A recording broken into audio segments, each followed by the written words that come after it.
Hello everyone, good morning, नमस्कार, सत श्री अकाल। एक स्टोरी के माध्यम से ये बताने की कोशिश करूँगा कि एक इंसान के दिमाग में आइडियाज़ आता है और उसको इस्तेमाल न करने का कितना बड़ा नुकसान हो सकता है और उसी चीज़ को इस्तेमाल करने का कितना बड़ा फ़ायदा हो सकता है। ये दो दोस्तों की कहानी है जो पढ़ाई ख़त्म करने के बाद आपस में बात करते हैं और उसमें से एक दोस्त कहता है कि भाई एक मेरे दिमाग में एक आइडिया आ रहा है और मैं तुमसे शेयर करना चाहता हूँ। दूसरा बोलता है शेयर करो। तो कहता कि नहीं भाई, इसको अगर हम लोग कर लेंगे ना तो ज़िंदगी में बहुत आगे बढ़ जाएंगे। बोला भाई बता तो सही, तब तो हम आगे बढ़ेंगे और करेंगे उसको। तो बोला कि मैं ये सोच रहा हूँ कि सबसे पहले हम घर जाएंगे तो एक एक भैंस खरीदेंगे और उस भैंस को चारा खिलाएंगे और उसके ऊपर मेहनत करेंगे। फिर 2 होगी, फिर 4 होगी, फिर 6 होगी, फिर ऐसे करके ना हम सैकड़ों भैंस इकट्ठा कर लेंगे और मतलब एक खटाल खोल देंगे जिससे खूब दूध बेचेंगे और खूब पैसा कमाएंगे और बड़ा आदमी बन सकते हैं। तो और भी विस्तार से बताया जो उसके दिमाग में बात चल रही थी। दूसरा वाला बोला यार बोल तो ठीक रहा यार भाई, चल देखते हैं। तो दोनों अपने अपने घर चले गए और जाके दूसरे वाला जिससे उसने बोला था, उसने जाते ही सबसे पहले अपने घर वालों को ये बात बताई। तो उससे घर वाले कह रहे हैं भाई अभी पढ़ के आया है, अभी ग्रेजुएशन कंप्लीट हो गया, देख कोई नौकरी चाकरी देख या कोई और कहीं आगे पढ़ना है, एमए या कुछ और डिग्री डिप्लोमा करना है तो वो उसके बारे में सोचे। क्या तो भैंस के बारे में सोच रहे हैं। बोला नहीं, अगर आप लोग खरीद सकते हैं तो खरीद लीजिए, मैं यहीं से काम शुरू करूँगा, अब मुझे पढ़ना नहीं है। चलो जी, एक भैंस आ गई, उसके ऊपर काम शुरू कर दिया। फिर साल 1.5 साल गुजरा, जैसे तैसे मेहनत करके कुछ और पैसा इकट्ठा किया, कुछ दूध बेच के इकट्ठा किया था, दूसरी भैंस लाया। ऐसे करके तीसरी, चौथी, 10वीं, 20वीं, 50वीं, अब उसको बड़े लेवल पे, ग्रैंड लेवल पे कुछ करने का मन किया कि 1-2 नौकर रख लिया, एक पुरानी सी गाड़ी भी खरीद ली चारा वारा लाने के लिए, ऐसे करके, क्योंकि पैसा अब अच्छा आने लगा। फिर एक ज़मीन लिया, फिर दूसरी जगह धीरे धीरे करके भैंस खरीद करके मतलब एक छोटा सा खटाल वहाँ बना दिया। ऐसे करके तकरीबन 15-16 साल में उसने तकरीबन 150 पौने 200 भैंस बना लिए, यानी ठीक ठाक पैसा कमाने लगा। गाड़ी भी दूसरी खरीद ली। तो बैठे बैठे उसके दिमाग में एक दिन अचानक, इतना मशगूल था, इतना बिजी था कि उसे कुछ ध्यान ही नहीं था। फिर अचानक उसे एक दिन ध्यान आया, यार मेरे दोस्त ने बात बताई थी, देखो मैं वो कहाँ तक पहुँचा। तो सुबह सुबह बढ़िया नहा धो के, कपड़े अच्छे पहन के वो गाड़ी लेके निकला, गया दोस्त के घर जानता था, दोनों एक दूसरे का घर जानते थे।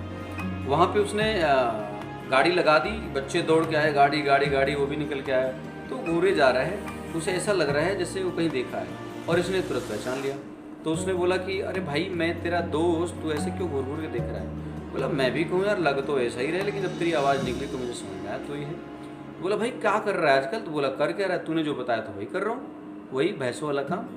तो वो ऐसे चौंक के देख रहा है, भैंसों वाला काम, कौन सा काम बताया था मैंने। तो बोला ले, बताया तूने था, भूल भी तू ही रहा है। भैंस लाएंगे, 2 होगी, 4 होगी, तो मैंने तो भाई तकरीबन पौने 200 भैंस मेरे पास हो गई और 2-3 मेरे खटाल भी हो गए। तो आज मेरा मन किया तेरे पास आने का तो मैं आ गया। तो बोला कि अरे यार, मेरे तो बिल्कुल ध्यान ही नहीं था कि ऐसा कुछ काम भी मैंने तुझे बताया था और हमने कोई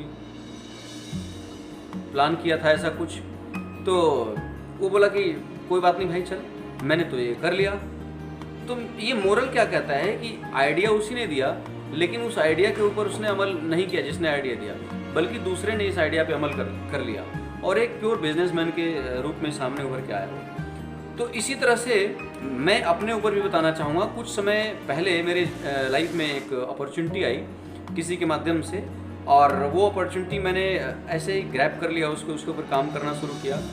तो मैंने पाया कि मैं पैसे भी उस इंडस्ट्री से अभी बहुत लग्जरी लाइफ तो नहीं जी रहा हूँ, लेकिन इतना मेरे को समझ में आ गया कि हाँ, यहाँ से बहुत अच्छे पैसे कमाए जा सकते हैं। पैसे के अलावा मैंने यहाँ से स्टेज स्पीकिंग सीखी और मैं बहुत बड़े स्टेज पे भी मैनेज कर सकता हूँ, बोल सकता हूँ, स्पीच दे सकता हूँ, यानी कि पर्सनालिटी को इम्प्रूव किया। और इस कंपनी का नाम भी मैं बताना चाहूँगा। इस कंपनी का नाम है वेस्टीज मार्केटिंग प्राइवेट लिमिटेड। आज तकरीबन 2 करोड़ लोग इसमें ज्वाइन हैं, जिसमें 30 से 35 लाख लोग रुपये अच्छे पैसे कमा रहे हैं। 30 से 35 लाख लोग अच्छे पैसे कमा रहे हैं, जिसमें 4 से 5 हज़ार लोग ऐसे भी हैं जो 1 लाख रुपये से लेके 1 करोड़ तक कमा रहे हैं, और बाकी के भी लोग ठीक पैसे कमा रहे हैं। और ये इंडस्ट्री आज पूरे भारत में ही नहीं बल्कि भारत के बाहर भी 6-7 देशों में जा चुकी है और प्योर भारतीय कंपनी है। सबसे अच्छी बात यह है कि प्योर भारतीय कंपनी है। इस इंडस्ट्री को बोलते हैं network marketing, multi level marketing और डायरेक्ट सेलिंग। और 3000 से ज़्यादा सेंटर हैं, भारत की सबसे बड़ी कंपनी है और ऑल वर्ल्ड यानी पूरी दुनिया में इसका 30वां पोजीशन है। और भी बहुत सारी कंपनियां हैं भारतीय की, लेकिन सबसे ऊपर ये कंपनी आती है।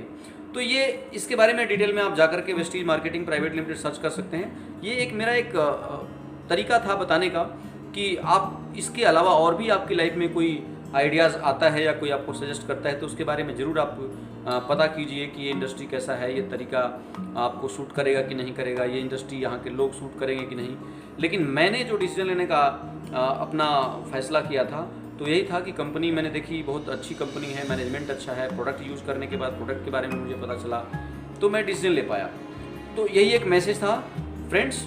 और लास्ट में एक बात और मैं कहना चाहूँगा कि अगर आपको ये वीडियो अच्छी लगी है, इस स्टोरी से आप फ़ायदा उठा सकते हैं तो ज़रूर उठाइए और लाइक, सब्सक्राइब, शेयर करना ना भूलें, ताकि हो सकता है आपके अलावा और भी कई लोग ऐसे होंगे जो इस स्टोरी के माध्यम से अपने लाइफ में अच्छे डिसीजन ले सकते हैं। So thank you so much.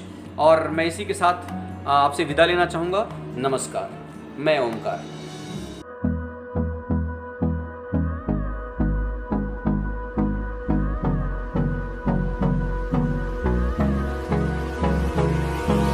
Hold me close till I get up. Time is barely on our side.